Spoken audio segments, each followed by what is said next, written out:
அவர்கள் இன்றைக்கு பாண்டிச்சேரியில தேர்தல் பரப்புரைக்காக போயிருந்தார். ஒரு 10 நிமிடம் தட்டாஞ்சாவடியில விஜய் அவர்கள் பேசின பேச்சை சமூக வலைதளத்துல பார்த்தேன். அதாவது விக்கிரவாண்டி மாநாட்டில் விஜய் பேசும்போது என்னமா பேசுறாருயா, 30 நிமிஷம் சரளமா பேசுறாரு அப்படின்னாங்க. விக்கிரவாண்டி மாநாட்டில் ஒரு தடவை 2 தடவை துண்டிச்சு எடுத்தாப்ல. அது கட்சி தலைவர்னா அப்படி எடுக்கிறது தானே, அது ஒரு பெரிய விஷயமானாங்க. அப்புறம் திருச்சி பரப்புரை முதல்ல தொடங்கினார் இல்லையா திருச்சி கிழக்குல. அப்போ இங்க இருந்து காவிரி பிரச்சனை உருவானாப்ல, இங்க இருந்து மணல் பிரச்சனை உருவானாப்ல. சரி அது ஒன்றும் பிரச்சனை கிடையாது, துண்டிச்சுட்டு அப்போ இதுக்கு எடுக்கிறது தானே ரெஃபரன்ஸுக்காக அப்படின்னாங்க. இன்னைக்கு பாண்டிச்சேரியில் பேசியிருக்காரு. பொதுவாக கட்சி தலைவர்கள் சித்திரமும் கைப்பழக்கம் செந்தமிழும் நாப்பழக்கமாங்க பேச பேச மிருகடையும். ஏதாவது ரெஃபரன்ஸுக்காக ஏதாவது ஒரு முக்கிய பிரச்சனைக்காக துண்டு சீட்டை பேப்பரை வைப்பது வழக்கம். 10 நிமிடம் விஜய் பேசியிருக்காரு பாண்டிச்சேரியில். 10 நிமிடமும் இந்த கையில மைக்கு, இந்த கையில துண்டு சீட்டு, அதாவது A4 சீட்டு வச்சுட்டு குனிஞ்ச தலை நிமிரவே இல்லை. பாண்டிச்சேரியில் என்ன பிரச்சனை உங்களுக்கு தெரியும். பாண்டிச்சேரியில் பல நாட்களாக மாநில அந்தஸ்து கேட்டு இருக்காங்க. இங்க ஒரு கட்சி கூட்டணியில் இருக்கு, ஆனால் அந்த கூட்டணியில் இருக்குது ஏன்னு உங்களுக்கு தெரியும். இந்த பாண்டிச்சேரியில் இன்னொரு கட்சியும் கூட்டி வச்சிருக்காங்க, அது ஏன் வச்சிருக்கான்னு உங்களுக்கு தெரியும். பாண்டிச்சேரியில் திமுக 2 முறை ஆட்சி இருந்தாங்க, இப்போ ஏன் ஆட்சின்னு உங்களுக்கு தெரியும். பாண்டிச்சேரியில் இன்னொரு கட்சி நம்மளை வச்சு கேம் ப்ளே பண்ணாங்க, அதுவும் ஏன்னு உங்களுக்கு தெரியும். அப்புறம் என்ன வந்த எல்லாம் தான் மக்களுக்கு தெரியும்ல, இது உங்களுக்கு தெரியும் அது உங்களுக்கு தெரியும். அப்படி இருக்கு இதில் துண்டு சீட்டு பேப்பர்ல எழுதி வச்சு 10 நிமிஷம் கூட தன் மனசுல இருந்து பேச முடியாத ஒருத்தன் மக்கள் பிரச்சனை பேசுறதுக்கு, நாட்டை ஆளுவதற்கு வந்திருக்காரு. முந்தா நாள் திருச்சியில் பேசினாப்ல, நேற்று விடுமுறை, இன்றைக்கு பாண்டிச்சேரிக்கு போறாப்ல. அது நேற்றுக்கு முதல் நாள் 2ஆம் தேதி பேசினாப்ல. 3 இடம் இருக்கு. அதுவும் திருச்சியில் பேசுறது 10 நிமிஷம் தான்.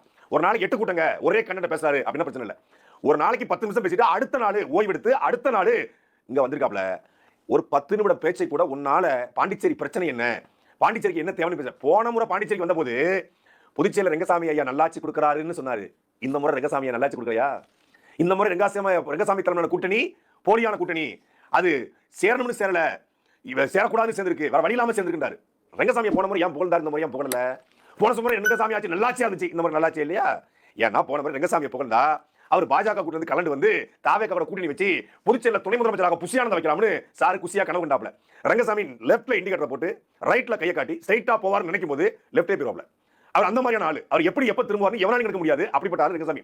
பழந்துன்னு கொட்டை போட்டோம் பாத்தீங்க, அந்த கொட்டை எடுத்து வளர்த்து செடியாக்கி அந்த மரத்துல பழந்துன்னு ரெங்கசாமி. அவரு ஸ்கேன் பண்ணி பாருவன அப்படின்ட்டு அவர் கூட்டணி வேணா ரிஜெக்ட் பண்ணிட்டாப்ல. புசியானந்த துணை முதலமைச்சராக நான் கட்சி வச்சுக்கணடா போடாண்டு அப்படின்னு சொல்லி கூட்டணிக்கு அப்ஜெக்ஷன் சொன்ன உடனே இவர் வந்து நாம தான் தனிச்சு நிக்கிறோம் புதுச்சேரியில், நம்ம தனிச்சு போட்டி போடுறோம்ன்றாரு. 2 நிமிஷத்துக்கு முன்னாடி தான் நம்முடைய கூட்டணி கட்சி தலைவர்களுக்கும் ஓட்டு போடுறாரு. நீ தனிச்சு நிக்கிறியா கூட்டணி நிக்கிறியா? எந்த அரசியல் கட்சியும் அவருக்கு தேர்தல் பரப்புரை சந்திக்கல. அன்னைக்கு திமுக நாம் தமிழ் கட்சி போராடினால வம்படியா திமுக எம்பியும் முன்னாள் எம்எல்ஏவும் வந்து நின்னாங்க. ஆனா எந்த கட்சியும் இந்த கல் இறக்குவதை நேரடியாக ஆதரித்து ஒரு பதிவு கூட போடல. ஆனா களத்துல போய் நின்று அந்த விவசாயி மணிகண்டன் சுட்டு நீ முடிஞ்சா என்னைய சுடு, நான் கல் இறக்குறேன், நான் பணம் ஏறேன், முடிஞ்சா என்னைய சுடுறா அப்படின்னு சொல்வதற்கு தமிழ்நாட்டில் எந்த தலைவருக்கா தைரியம் இருக்கா, துணிச்சல் இருக்கா? பக்கா மாசுங்க, மக்களுக்கு ஒண்ணு வந்துருவாங்க, உங்களுக்காக எல்லாத்தையும் விட்டுட்டு வராங்க, உங்களுக்காக வந்திருக்காங்க அப்படின்னு பேசுறாங்க.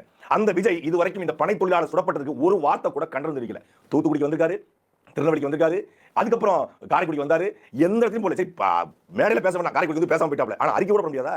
அறிக்கை கூட போட முடியாத அளவுக்கு என்ன போட்டா ஒரு சார்பு நிலை ஆயிருமோ, கல்லூரிக்கு அனுமதி கொடுத்த மாதிரி ஆயிருமோ, இதுல ஏதாவது ஓட்டு போயிருமோ அப்படின்னு வாக்கை வைத்து ஒரு அறிக்கையை கூட முடிவு செய்கிற விஜய்க்கு மத்தியில துணிஞ்சு என் மக்களுக்காக நிக்கிற அண்ணன் சீமானை மக்கள் கொண்டாடுவாங்களா, கொண்டாட மாட்டாங்களா?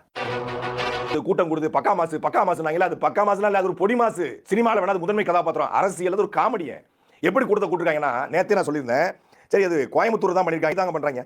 இது வந்து ஒரு எடுத்துக்காட்டு சாம்பிள் நான் போடுறேன். அது நிறைய தம்பிகள் அனுப்பிச்சிட்டு இருக்காங்க, எந்தெந்த ஊரில் கூப்பிடுறாங்க. இது வந்து மதுரவாயில் need 200 boys for coming Saturday TVK nominee MLA will assemble just 1 kilometre walk.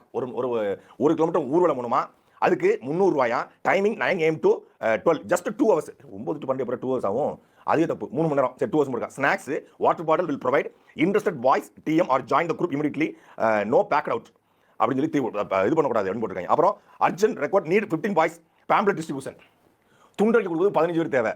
இதெல்லாம் வந்து பணத்துக்கு. அடுத்தல பாருங்க, urgent recruitment need 50 boys for TVK election crowd, 300 spot pay, biryani provider, time 12 to 2 PM, interested point DM with picture, note timing important. அப்புறம் ரொம்ப முக்கியம் அது. அடுத்தல election campaign location Maduravoyal, need 10 boys, age 20 to 30. இளைஞர்கள் தான் இருக்காங்க, குடும்பம் வராங்க அப்படின்னு பாருங்க. இன்னைக்கு இளைஞர்களா போயிட்டு இருக்காங்க, சின்ன பசங்களா போறாங்க.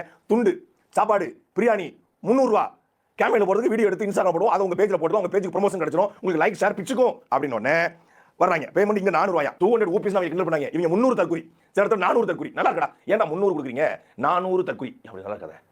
தற்குறிக்கு ஈக்குவலாக பேர் வச்சோம்னா என்ன இருக்கலாம் ஒரு 15 கோடி செலவு பண்ணிருக்காப்ல மொத்தமா இது வரைக்கும் 15 கோடி செலவு பண்ணி அவர் என்ன மாதிரியான அரசியலை கட்டமைக்க போறாருன்னு கேள்வி. ஆனா நாம் தமிழ் அப்படி பண்ணல. நாம் தமிழ் கூட்டம் தன்னெழுச்சி கூட்டம், தாவேகா கூட்டம் ஒரு தற்கொலை கூட்டம். கிட்டத்தட்ட